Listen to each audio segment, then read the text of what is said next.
Hello students, I am Hardik Sheta from Saraswat international academy Vapi. आज हम standard 11 subject physics chapter number 9 mechanical properties of solids start करेंगे। तो ये chapter में हमें पढ़ना क्या है वो समझो। सबसे पहले तो कोई भी सॉलिड बॉडी है तो उसका कोई ना कोई फिक्स शेप होगा और कोई ना कोई फिक्स साइज़ होगी, ठीक है। अब जब हम ये बॉडी के ऊपर फोर्स लगाते हैं, फिर चाहे वो फोर्स टेंजेंशियल है, परपेंडिकुलर टू द सरफेस है या तो किसी और डायरेक्शन में है, ये जो बॉडी होती है उनके डायमेंशन में चेंज आता है और शेप में भी चेंज आ सकता है। तो यहाँ पे जो डिफॉर्मेशंस क्रिएट होते हैं जिनको हम बोलेंगे स्ट्रेन, वो पढ़ना है।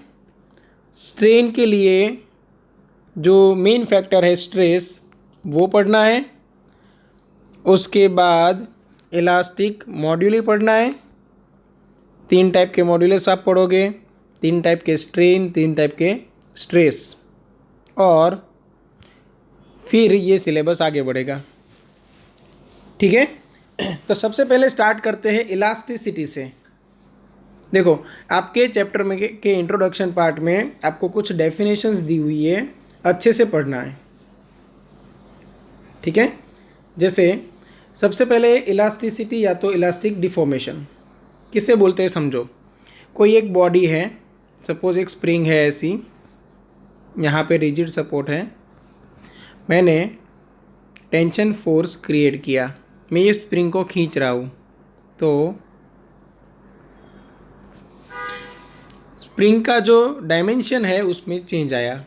यहाँ पे लेंथ चेंज हुई बाय डेल्टा एल सपोज, और तब तक मैंने यहाँ पे फोर्स लगाए रखा था। अब जैसे ही मैंने फोर्स रिमूव किया,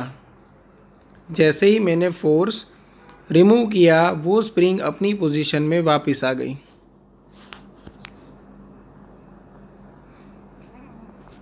ठीक है। तो ये बहुत सारे सॉलिड बॉडीज़ की टेंडेंसी होती है कि अपनी जो ओरिजिनल पोजीशन है, ओरिजिनल साइज़ है, शेप है, उसको वापस रिटेन कर लेती है, ठीक है। तो आप इलास्टिसिटी की डेफिनेशन ऐसे निकाल सकते हो, the property of a body by virtue of which it tends to regain its original shape and size when the applied force is removed is called elasticity, and the deformation caused is called an elastic deformation, ठीक है। हाँ, कोई कोई body ऐसी होती है जिसके ऊपर आप फोर्स अप्लाई करो, उसके शेप में या तो साइज में चेंजेस आते हैं, और फोर्स रिमूव करने के बाद वो अपने शेप को या तो अपनी साइज को वापस रिगेन नहीं कर पाते, तो ऐसी बॉडी को आप बोलोगे प्लास्टिक बॉडी, ठीक है। और उन बॉडी की जो प्रॉपर्टीज़ है उनको बोला जाता है प्लास्टिसिटी, ठीक है। Putty and mud are close to ideal plastics, क्योंकि वो बिल्कुल अपना शेप या तो साइज रिगेन नहीं करते, क्लियर। तो इलास्टिसिटी मतलब क्या वो पता चल गया, प्लास्टिक बिहेवियर मतलब क्या वो पता चल गया। अभी हमें पढ़ना है स्ट्रेस एंड स्ट्रेन, ठीक है। तो मैंने यहाँ पे देखो आमने सामने रखा है स्ट्रेस एंड स्ट्रेन को, क्योंकि हम 3 टाइप के स्ट्रेन पढ़ने वाले हैं और उन तीनों स्ट्रेन को क्रिएट करने वाले 3 टाइप के स्ट्रेस पढ़ने वाले हैं। तो सबसे पहला स्ट्रेन हम पढ़ेंगे लॉन्गिट्यूडिनल स्ट्रेन,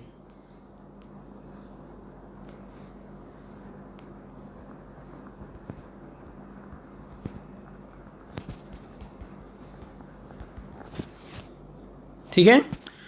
तो जो स्ट्रेस आएगा वो भी सेम वही आएगा, लॉन्गिट्यूडिनल स्ट्रेस,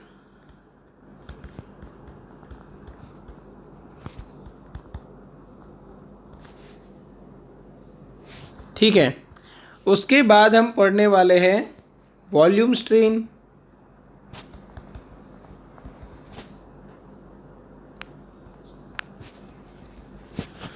तो जो स्ट्रेस क्रिएट होगा वो भी कौन सा होगा, वॉल्यूम स्ट्रेस, हाँ अलग अलग फिर नाम हो सकते हैं जो मैं आपको बताऊंगा, बट अभी एक नाम तो याद रख लो, ठीक है। तो ये हुआ वॉल्यूम स्ट्रेस। फिर साइज के रिलेटेड आएगा, सॉरी शेप के रिलेटेड, जिसको हम बोलेंगे शियरिंग स्ट्रेन। शियरिंग स्ट्रेन, और यहाँ पे आप बोलोगे शियरिंग स्ट्रेस।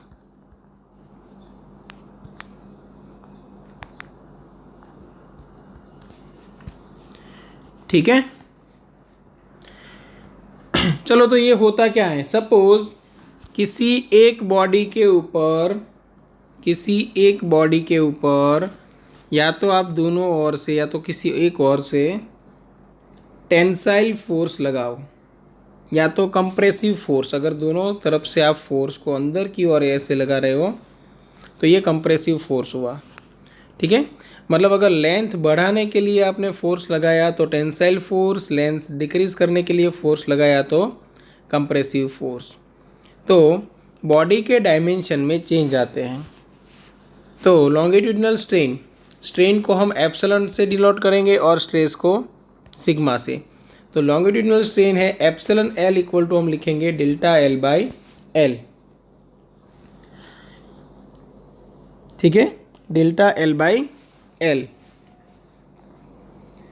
तो इसका मतलब क्या, डेल्टा एल बाई एल कैसे आएगा, यहाँ पे कैपिटल में हम लिख देते हैं delta L divide by L.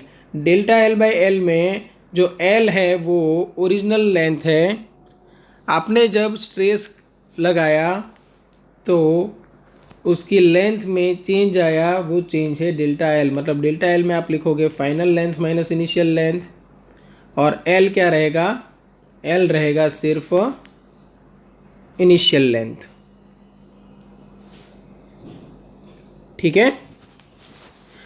तो एक तो ये जो स्ट्रेन होते हैं वो डायमेंशन लेस होते हैं क्योंकि डेल्टा एल बाई एल है ना, तो दोनों तरफ सेम डायमेंशन है। डायमेंशन यहाँ पे मीटर, ये और मीटर कैंसिल आउट हो जाएगा, तो ये डायमेंशन लेस है, ओके।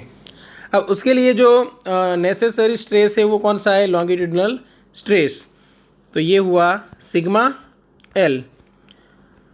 स्ट्रेस को हम सिग्मा से डिनोट करते हैं, तो सिग्मा इक्वल टू, देखो स्ट्रेस इक्वल टू ऑलवेज रहेगा फोर्स अपॉन एरिया, बट यहाँ पे जो फोर्स आएगा, वेर जो फोर्स आएगा वो आप बोलोगे टेंसाइल फोर्स या तो कंप्रेसिव फोर्स,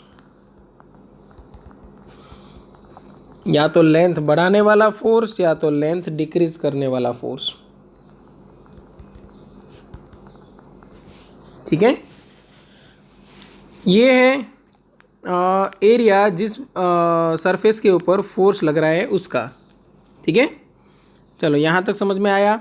ये एरिया है और ये जो फोर्स है वो परपेंडिकुलर टू ईच अदर होना चाहिए, या तो आप बोल सकते हो इस एरिया का एरिया वेक्टर है वो फोर्स की डायरेक्शन में होना चाहिए, ठीक है, ओके। तो यहाँ पे सिग्मा का यूनिट क्या बनेगा, सिग्मा जो है स्ट्रेस उसका यूनिट बनेगा न्यूटन पर मीटर स्क्वायर और पास्कल, न्यूटन पर मीटर स्क्वायर और पास्कल, ठीक है। चलो यहाँ तक समझ में आ गया होगा। अभी देखते हैं वॉल्यूम स्ट्रेन। किसी एक बॉडी के ऊपर आप कुछ इस तरह परपेंडिकुलर फोर्सेस लगाते हो कि उसका वॉल्यूम चेंज हो जाए। जैसे सपोज ये एक बॉडी है, आपने फोर्सेस ऐसे क्रिएट किए, एक यहाँ पे एफ, एक इधर, एक इधर, एक ऊपर की ओर, सेम वे एक आगे की ओर, एक पीछे की ओर, ऐसे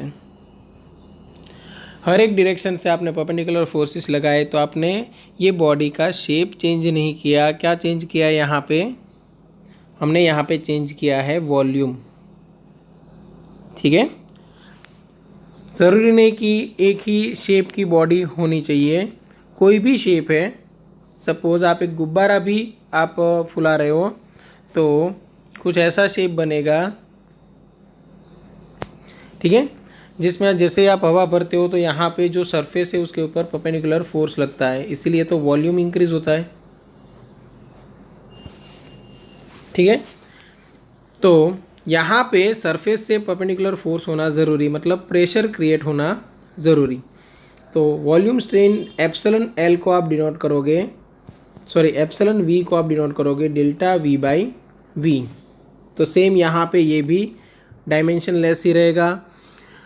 यहाँ पे sigma V equal to force upon area, but खास याद रखना है कि यहाँ पे जो फोर्स है वो कंपलसरी क्या होना चाहिए, परपेंडिकुलर फोर्स होना चाहिए to the surface, perpendicular force applied to the surface. ठीक है, यहाँ पे भी सिग्मा वी का यूनिट क्या रहेगा, न्यूटन पर मीटर स्क्वायर और पास्कल, न्यूटन पर मीटर स्क्वायर और पास्कल। ठीक है, मतलब आपने पर यूनिट एरिया कितना फोर्स लगाया उससे ये डिफाइन होगा कि कितनी वॉल्यूम में एरर आएगी, मतलब कितना वॉल्यूम स्ट्रेन क्रिएट होगा। ठीक है, एक टाइप से आप बोल सकते हो कि relative error in volume create होगी आप जब परपेंडिकुलर फोर्स लगाओगे एक बॉडी के ऊपर या तो प्रेशर क्रिएट करने की ट्राई करोगे तब। तो आपको सिग्मा वी जो है वो आपको ये भी आप बोल सकते हो कि एक टाइप का प्रेशर हो गया, तो यहाँ पे पी भी लिख सकते हो। तो पी क्या है, प्रेशर है। ठीक है, ये हुआ volume strain and volume stress. Volume stress को कभी कभी हाइड्रोलिक स्ट्रेस भी बोला जाता है। ओके, और उसकी वैल्यू जो है वो हाइड्रोलिक प्रेशर की वैल्यू के बराबर होगी, क्योंकि प्रेशर इक्वल टू क्या होता है, परपेंडिकुलर फोर्स अपॉन एरिया ही होता है। ठीक है, तो वॉल्यूम स्ट्रेस की जगह पे कहीं पे अगर वर्ड आए हाइड्रोलिक स्ट्रेस तो भी आपको समझ जाना है। Clear, the internal restoring force per unit area ये कहलाएगा hydraulic stress. Okay, internal restoring force क्यों कहा गया, क्योंकि एक्चुअली बॉडी अपना शेप रिगेन करने के लिए इतना स्ट्रेस खुद के अंदर क्रिएट करती है। जब आप कोई एक बॉडी के ऊपर फोर्स लगाते हो तब उसका साइज सपोज इंक्रीज हुआ, जैसे ही आपने फोर्स रिमूव किया आपका जो अप्लाइड फोर्स था उससे ऑपोजिट डायरेक्शन में बॉडी फोर्स लगाती है, खुद ही वो फोर्स को क्रिएट करती है। तो ये जो स्ट्रेस जनरेट हुआ ये रिस्टोरिंग स्ट्रेस है। ठीक है, और रिस्टोरिंग स्ट्रेस जो क्रिएट होता है उसको आप बोलते हो, अगर वॉल्यूम एक्सपांशन हुआ यहाँ पे तो आप बोलोगे वॉल्यूम स्ट्रेस क्रिएट हुआ। तो ये बॉडी की इंटरनल प्रॉपर्टी होगी, बॉडी के टाइप के ऊपर भी डिपेंडेंट रहेगा। ठीक है, चलो यहाँ तक समझ में आ गया होगा। ओके, शियरिंग स्ट्रेन का मतलब क्या, शियरिंग स्ट्रेन मतलब शेप में चेंज होना। अब प्रॉब्लम ये है कि शेप में अगर कोई चेंजेस आता है तो वो मेज़र करना काफ़ी डिफ़िकल्ट रहता है हमारे लिए। कैसे मेज़र करें, तो ये हमें पता नहीं चलता। तो हमने सपोज़ यहाँ पे एक क्राइटेरिया रखा है ऐसा कुछ कि सपोज़ ये बॉडी थी जिसको हमने नीचे से ऐसे बांध के रखा था और हमने टेंजेंशियल फोर्स क्रिएट किया कुछ इस तरह सरफेस से पैरेलल। आफ्टर सम टाइम मैंने देखा कि वो जो बॉडी है वो कुछ ऐसे हो गई है।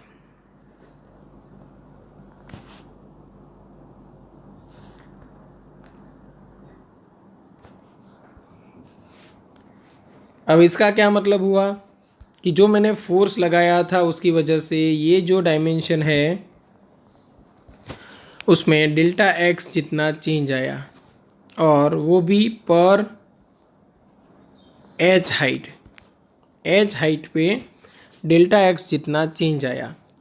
तो ये जो शियरिंग स्ट्रेन है एप्सिलॉन एस वो मैं ऐसे डिनोट कर सकता हूँ delta x divide by H. ठीक है, वैसे तो शेप को मेज़र करना डिफ़िकल्ट है, बट हमने यहाँ पे खुद के लिए क्राइटेरिया बनाया हुआ है जिसमें हम ये देखना चाहते हैं कि अगर कोई बॉडी के ऊपर टेंजेंशियल डायरेक्शन में फोर्स लगता है तो उसी डायरेक्शन में डायमेंशन में क्या चेंज आया है, तो डेल्टा एक्स, और जो फोर्स लगा था उससे परपेंडिकुलर डायमेंशन क्या था एच, उन दोनों का हमने रेशियो ले लिया और हमें मिल गया शियरिंग स्ट्रेन। ठीक है, आप बोल सकते हो as a result of applied tangential force there is a relative displacement delta X between opposite faces okay of the body. The strain so produced is known as shearing strain and it is defined as the ratio of relative displacement of the faces delta x to the length of the material. ठीक है, अगर ये length में अगर L लेता हूँ जैसे आपको टेक्स्ट बुक में दिया है तो यहाँ पे मैं L लिख सकता हूँ. अब मान के चलो कि यहाँ पे एंगल थीटा क्रिएट हुआ तो ये डेल्टा एक्स उसके लिए हो गया ऑपोजिट साइड और H हो गया सॉरी ये L है वो हो गया एडजेसेंट साइड. तो ये आप लिख सकते हो टेन थीटा.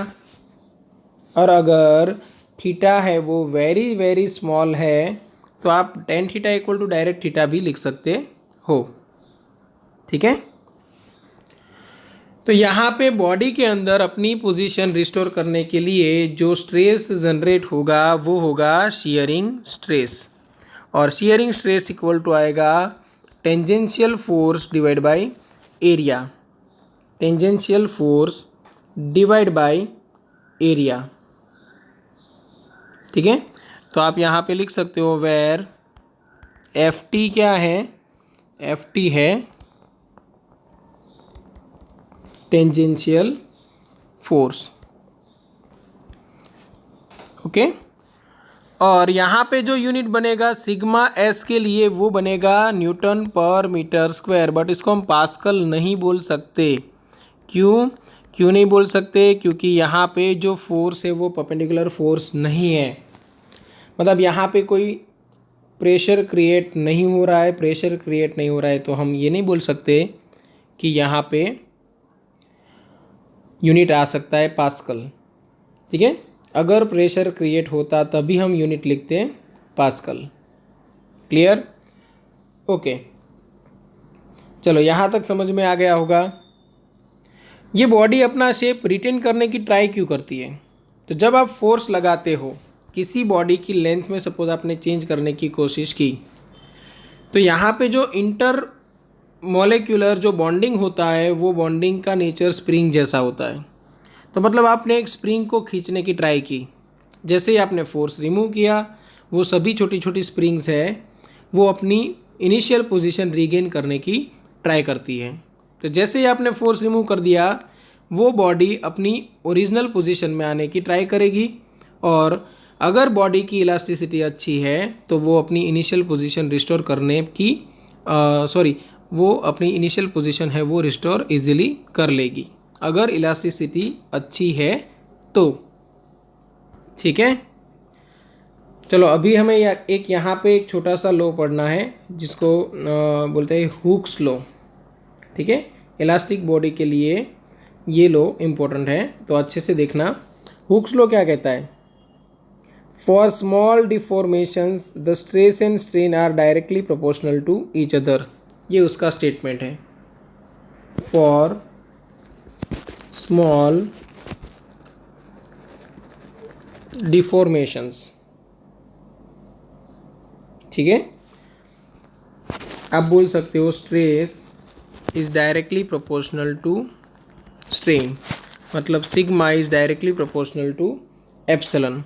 तो सिग्मा इक्वल टू हमने कोई एक प्रोपोर्शनलिटी साइन लगा दिया के, तो के इंटू क्या बनेगा एप्सिलॉन. तो वेयर के क्या है? तो वो प्रोपोर्शनलिटी कांस्टेंट है और उसको हम बोलते हैं modulus of elasticity. Modulus of elasticity. Okay, तो ये है हुक्स लॉ. पर याद रखना ये सिर्फ स्मॉल डिफॉर्मेशंस के लिए है. स्मॉल डिफॉर्मेशंस का मतलब क्या रहेगा कि अप्रोक्सीमेट लेस देन 1% जितना most of the solid bodies के लिए एकदम स्मॉल डिफॉर्मेशंस क्रिएट होता है. तभी आप बोल सकते हो कि stress and strain directly proportional to each other है. मतलब जितना स्ट्रेस आप क्रिएट करते हो उतना ही स्ट्रेन क्रिएट होता है.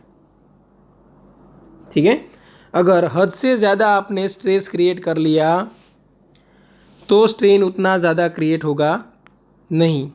हो सकता है उससे ज़्यादा क्रिएट हो या तो उससे कम क्रिएट हो. ठीक है, तो हुक्स लॉ अगर फॉलो हो रहा है तो समझ लो कि जो डिफॉर्मेशन हमने क्रिएट किया है बॉडी की साइज़ या तो शेप में जो चेंज किया है वो वेरी स्मॉल है। क्लियर? चलो हुक्स लॉ समझ में आ गया। तो यहाँ पे के क्या होगा, मॉड्यूलस ऑफ इलास्टिसिटी, और मॉड्यूलस ऑफ इलास्टिसिटी का फॉर्मूला क्या रहेगा, स्ट्रेस अपॉन स्ट्रेन। अब हमने देखा है कि स्ट्रेन डायमेंशन लेस है, स्ट्रेन क्या है, डायमेंशन लेस, और स्ट्रेस का यूनिट क्या था, न्यूटन पर मीटर स्क्वायर। तो यहाँ पे यूनिट क्या बनेगा, के का यूनिट बनेगा न्यूटन पर मीटर स्क्वायर। सिर्फ सिग्मा का यूनिट आएगा, एप्सिलॉन का कोई यूनिट है ही नहीं। ठीक है, चलो यहाँ तक समझ में आ गया होगा। अब देखते हैं इलास्टिक मॉड्यूली। ओके, तो कौन कौन से है यहाँ पे, यंग्स मॉड्यूलस है, बल्क मॉड्यूलस है, और एक शियर मॉड्यूलस है। ठीक है, तीनों यहाँ पे पढ़ने हैं। इलास्टिक मॉड्यूली का डेफिनेशन क्या रहेगा, डेफिनेशन वही जो यहाँ पे ये है, मॉड्यूलस ऑफ इलास्टिसिटी, ये वही है। ठीक है, तो the ratio of stress and strain called modulus of elasticity.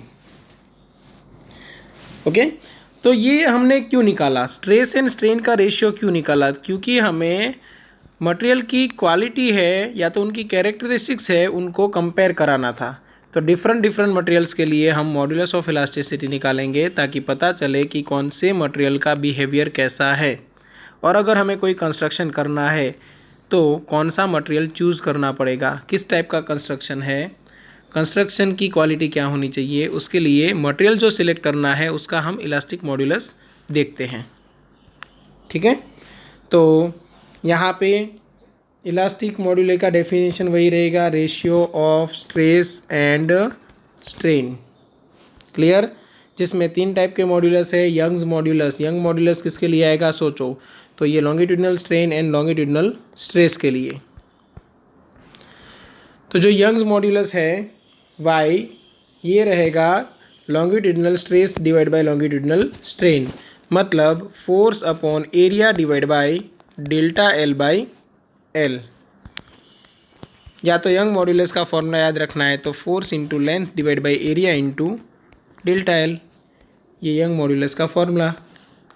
और ये नहीं याद रखना है तो ये याद रख लो,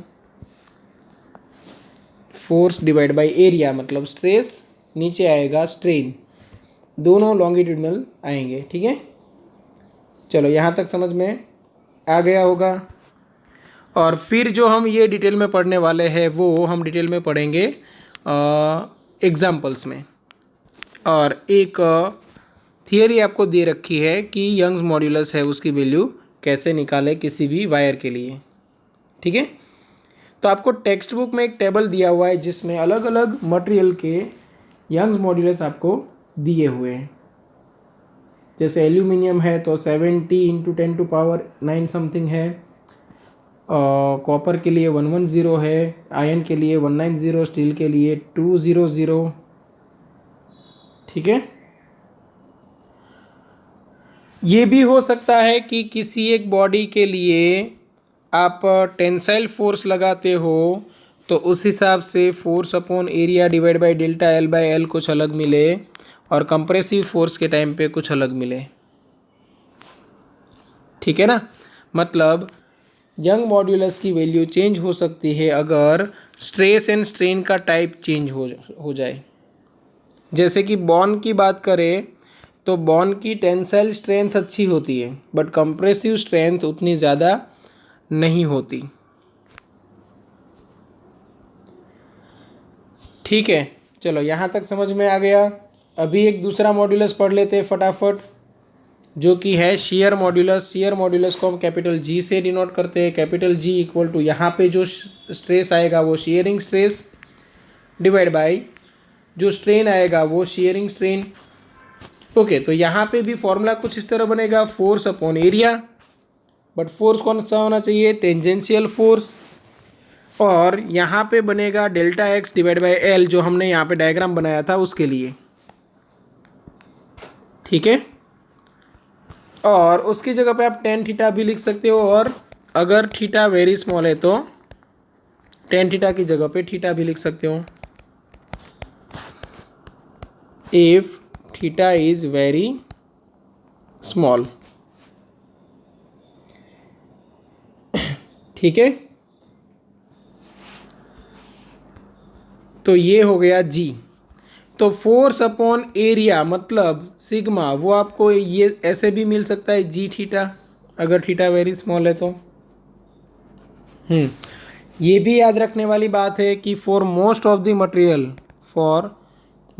मटेरियल जो शेयर मॉड्यूलस है उसकी value approximate Young's modulus divide by 3 होगी, Young's modulus divide by 3, but ये अप्रोक्सीमेट वैल्यूज है। ठीक है, चलो यहाँ तक समझ में आ गया। तो the ratio of shearing stress to the corresponding shearing strain is called the shear modulus of material and is represented by capital G, और कभी कभी उसको ईटा से भी डिनोट करते हैं। तो अगर कोई रेफरेंस बुक में आपने ईटा देखा है शेयर मॉड्यूलस के लिए तो भी चलेगा। अब आते हैं बल्क मॉड्यूलस पे। बल्क मॉड्यूलस मतलब बी, तो यहाँ पे आएगा volume stress upon volume strain. अब वॉल्यूम स्ट्रेस का मतलब क्या? तो वॉल्यूम स्ट्रेस का मतलब perpendicular force divide by area, जो कि हम प्रेशर बोलते थे, और यहाँ पे डेल्टा वी बाई वी। तो यहाँ पे फोर्स बाय एरिया मतलब जो हमने एडिशनल प्रेशर क्रिएट किया है किसी बॉडी के ऊपर, तो वो चेंज इन प्रेशर हो गया, या तो सिर्फ प्रेशर लिखो तो भी चलेगा, ये एडिशनल प्रेशर है। और डिवाइड बाय आप क्या करोगे, delta V divide by V. अब हमें पता है कि मॉड्यूलस ऑलवेज क्या होते हैं, पॉजिटिव। ठीक है ना, क्योंकि ये तो सिर्फ एक क्वालिटी दिखाता है। तो मॉड्यूलस को पॉजिटिव रखना है तो यहाँ पे क्या होगा, देखो अगर आप प्रेशर पॉजिटिव लेते हो मतलब आपने ज़्यादा प्रेशर बॉडी के ऊपर क्रिएट किया तो वॉल्यूम इंक्रीज होगा, सॉरी डिक्रीज होगा। वॉल्यूम डिक्रीज हुआ तो डेल्टा वी बाई वी आपको क्या मिलेगा, नेगेटिव। और अगर आपने प्रेशर डिक्रीज किया मतलब चेंज इन प्रेशर जो आपको नेगेटिव मिला, तो चेंज इन वॉल्यूम आपको पॉजिटिव मिलेगा। तो ये बात तो पक्की है कि P divide by delta V by V, ये रेशियो आपको ऑलवेज नेगेटिव मिलेगा, पॉजिटिव डिवाइड बाई नेगेटिव या तो नेगेटिव डिवाइड बाई पॉजिटिव। तो इनको पॉजिटिव रखने के लिए हमने एक एडिशनल नेगेटिव साइन यहाँ पे लगाई हुई है, तो minus P divide by delta V by V. जो बल्क मॉड्यूलस का रेसिप्रोकल है उसको बोला जाता है compressibility. The reciprocal of bulk modulus equal to compressibility, जिसको हम स्मॉल के से डिनोट करते हैं, तो small K equal to 1 upon bulk modulus रहेगा। और 1 अपॉन बल्क मॉड्यूलस है तो ये ऊपर चला जाएगा, डेल्टा वी बाई वी मतलब minus of delta V by V divide by pressure P। Okay, bulk modulus का भी यूनिट वही रहेगा, न्यूटन पर मीटर स्क्वायर और पास्कल। यहाँ पे शेयर मॉड्यूलस का यूनिट रहेगा न्यूटन पर मीटर स्क्वायर। यहाँ पे पास्कल नहीं बोल सकते क्योंकि जो फोर्स आने वाला है वो टेंजेंशियल फोर्स है। यहाँ पे आप बोल सकते हो न्यूटन पर मीटर स्क्वायर और पास्कल आ सकता है। ठीक है, तो बहुत सारे मटेरियल्स के बल्क मॉड्यूलस भी आपको दिए हुए हैं, तो एक बार अच्छे से याद कर लेना, और अगर कहीं पे डाउट लगे तो आप एनी टाइम कांटेक्ट कर सकते हो। आज हमने 3 टाइप के स्ट्रेन पढ़े, 3 टाइप के स्ट्रेस पढ़े, और उनके लिए जो रिस्पॉन्सिबल है, सॉरी ये स्ट्रेस पढ़ लिए जो स्ट्रेन के लिए रिस्पॉन्सिबल है, और फिर मटेरियल की क्वालिटी के लिए हमने 3 टाइप के मॉड्यूलस पढ़े। कौन कौन से modulus, Young's modulus, shear modulus and bulk modulus. ठीक है, चलो तो यहाँ तक रखते, अगर किसी को कोई डाउट है तो आप कांटेक्ट कर सकते हो। नेक्स्ट लेक्चर में कुछ थियरीज हमारी बाकी है, वहाँ से सिलेबस को आगे बढ़ाएंगे। ठीक है, चलो यहाँ तक रखते हैं, थैंक यू।